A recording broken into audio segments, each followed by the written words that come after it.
In the military, whether training or in combat, nothing is as important as trust, knowing your fellow soldier will be there, that he has your back.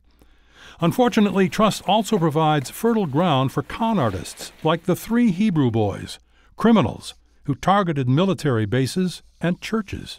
Because of the bond with other military personnel, people, then, it gave me a sense of trust to invest with the 3 Hebrew boys. Joyce Adams is a retired Navy officer. She lost $37,000 investing with the 3 Hebrew boys. They had promised returns of 200%. Instead, the Hebrew boys were running a Ponzi scheme that funded a lavish lifestyle of boats and condominiums. To further their scheme, the Hebrew boys recruited high-ranking military types as unknowing salespeople.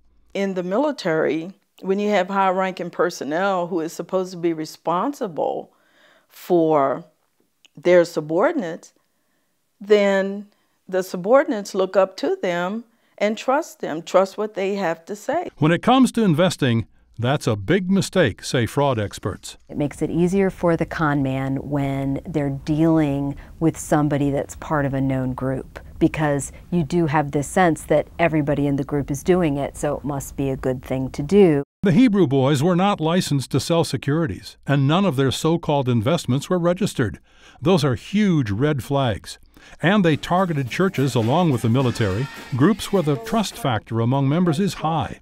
All told, the Hebrew boys stole more than $80 million. It's affinity fraud to almost classic affinity fraud. Ron Grossi is the FBI investigator who cracked the Hebrew boys' scam. He says at the time of their arrest, the boys had $17 million in the bank, but commitments to pay out more than $1 billion. We interviewed a lot of people, and we had people who were intelligent, retired military, very accomplished, multiple degrees, very smart people. But because of their faith, their affinity with these folks, they still, to this day, cannot believe and will not believe, I think they will not, more than cannot, they will not believe that this is a fraud. Joyce Adams knows it was a fraud. She and her husband had to sell their home and begin again in their late 50s. And we worked long.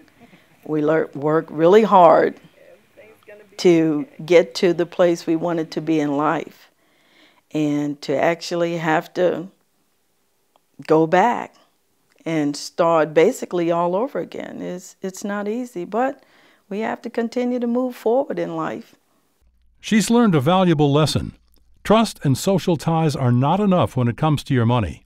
Make sure you check to see if the person and the product are registered before you invest, not after.